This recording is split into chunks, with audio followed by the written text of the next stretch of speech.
Hello childrens, how are you all. आप लोग सभी कैसे हो। तो आज हम पढ़ते हैं today I listen to text book of English for grade 5th new NCERT. तो यूनिट 4 पढ़ते हैं अप्स एंड डाउन्स और चैप्टर नंबर 8 है the decision of the panchayat. तो आज हम इस लेसन को पढ़ेंगे और इन्जॉय करेंगे। Now let's start this lesson. The decision of the panchayat, यानी कि डिसीजन मतलब होता है फैसला, पंचायत का फैसला। नाउ लेट अस रीड, आइए पढ़ें। Once upon a time there lived a farmer in a small village। तो एक बार की बात है, एक छोटे से गांव में कौन रहता था? किसान रहता था। फार्मर मतलब होता है किसान। He had 2 fields। उसके पास 2 खेत थे। फील्ड मतलब होता है खेत।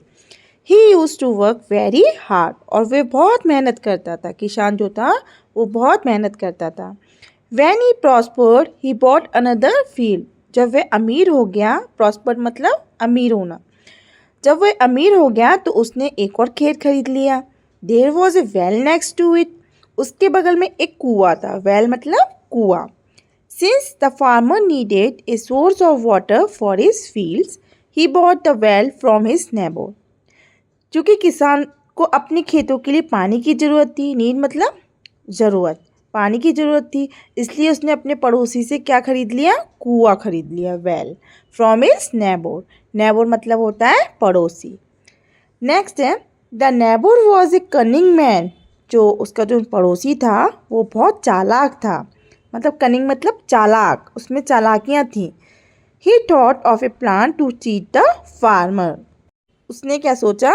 उसने किसान को धोखा देने की योजना सोची। उसके मन में आया कि चलो ये मुझसे अब कुआं खरीद रहा है तो क्यों ना मैं उसका ना फ़ायदा उठाऊं।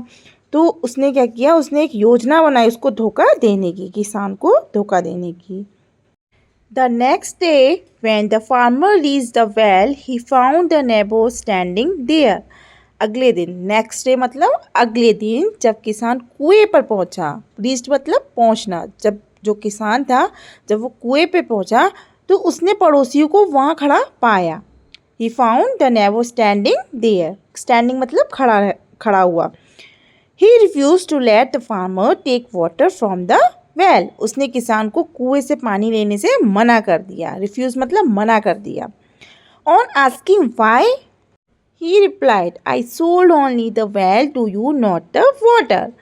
तो जब कारण पूछा उसने, जो फार्मर था उसने कारण पूछा, उसने कहा मैंने तुम्हें सिर्फ कुआं बेचा है, पानी नहीं। उसने जब फार्मर ने उससे पूछा आप मुझे क्यों मना कर रहे हो, तो जो उसका नेबर होता है वो कहता है मैंने तुम्हें सिर्फ कुआं बेचा है, पानी नहीं। सोल्ड मतलब बेचना। The water still belongs to me. पानी अब भी मेरा है। जो उसका जो नेबर होता है वो बोलता है कि पानी अब भी मेरा है, still belongs to me. You can't take it. तुम इसे नहीं ले सकते। The worried farmer did not know what to do. अब जो फार्मर था वो बड़ा परेशान था, तो वो परेशान किसान को समझ नहीं आ रहा था कि क्या करे। So he went to the village chief and told her about his case and said he is not letting me take the water. फिर उसने क्या किया? उसने क्या किया? वह गांव के मुखिया के पास गया और उसने अपनी समस्या बताई मुखिया जी को और कहा वह मुझे पानी नहीं लेने दे रहे। कौन नहीं लेने दे रहे?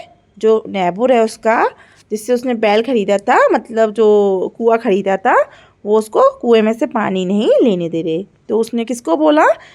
फार्मर ने मुखिया को। जब वो मुखिया के पास गया तो उसने अपनी सारी समस्याएं बताई और कहा कि वह मुझे पानी नहीं लेने दे रहे हैं। The village chief fixed a day for a meeting of the panchayat. तो जो गांव के मुखिया ने पंचायत की बैठक के लिए एक दिन तय किया।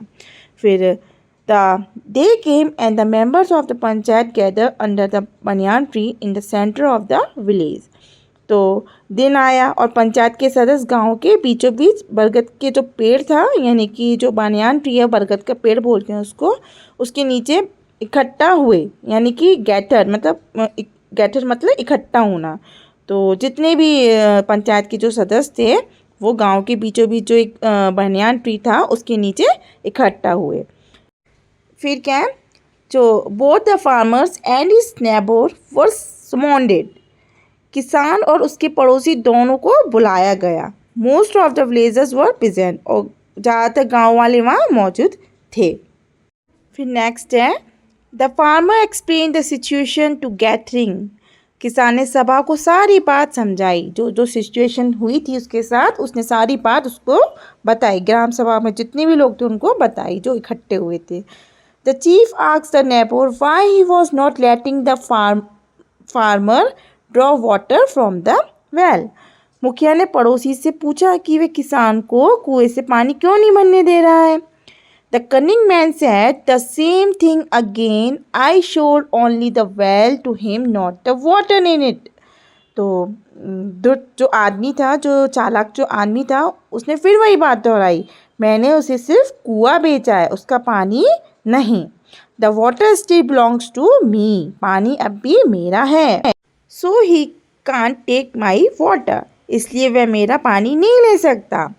The members of the panchayat as well as the villager tried to reason with him, but he was adamant.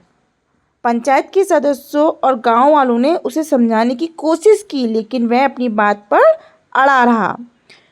Finally, the panchayat member discussed the matter among themselves. आखिरकार पंचायत के सदस्यों ने आपस में इस मामले पर विचार विमर्श किया। Then they stood up to give the judgment. फिर वे फैसला सुनाने के लिए खड़े हुए। The villagers also stood up. गांव वाले भी खड़े हो गए। The village chief began after hearing both sides. We agreed that it is correct to say that only the well was sold. गांव के मुखिया ने कहा, दोनों पक्षों की बात सुनने के बाद हम इस बात पर सहमत हैं कि ये कहना सही है कि सिर्फ कुआं ही बेचा गया था। The neighbor gave a satisfied smile. फिर जो पड़ोसी था, जो उसका नेबर था, उसने संतुष्टि के साथ मुस्कान दी। ठीक है। However, continued the village chief, if you have not sold the water and the water is yours, then you have no business keeping your water in his well. लेकिन गांव के मुखिया ने आगे कहा, अगर आपने पानी नहीं बेचा है और पानी आपका है तो आपको अपना पानी उसके कुएं में रखने का कोई हक नहीं है। रिमूव द वाटर और use it all up immediately. पानी निकाल दो या तुरंत सारा पानी इस्तेमाल कर लो।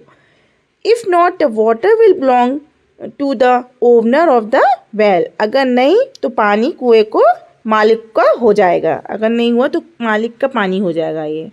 तो फिर जो मुखिया होते हैं वो उसको बोलते हैं, अगर तुमने नैबोर को बोलते हैं, अगर तुमने ये पानी कुएं में से नहीं निकाला तो ये जो पानी है कुएं का वो किसका हो जाएगा, फिर ये मालिक का हो जाएगा जिसने ये कुआं खरीदा है। फिर क्या है line, the farmer was relieved and gave a shout of Joy. किसान को राहत मिली, रिलीव्ड मिला और वे खुशी से चिल्ला उठा, shout. The cunning never realise that cheating will not lead anywhere. तो जो चालक पड़ोसी को एहसास हो गया कि धोखेबाजी से कुछ नहीं होगा। He had to pay fine as well as apologise to the farmer. फिर उसे जो जुर्माना भरना पड़ा और साथ ही किसान से माफ़ी भी मांगनी पड़ गई। अपोलोजाइज मतलब होता है माफ़ी मांगना। The villagers praise the wisdom of the panchayat. तो ग्रामीणों ने पंचायत की बुद्धिमत्ता की प्रशंसा की। ठीक है, अगर आपको ये स्टोरी अच्छी लगी, ये चैप्टर अच्छा लगा, समझ में आया लेसन, तो आप नीचे कमेंट करके ज़रूर बताइएगा। Thank you. Please like, subscribe and share my mission NCERT YouTube channel. Thank you for watching this channel.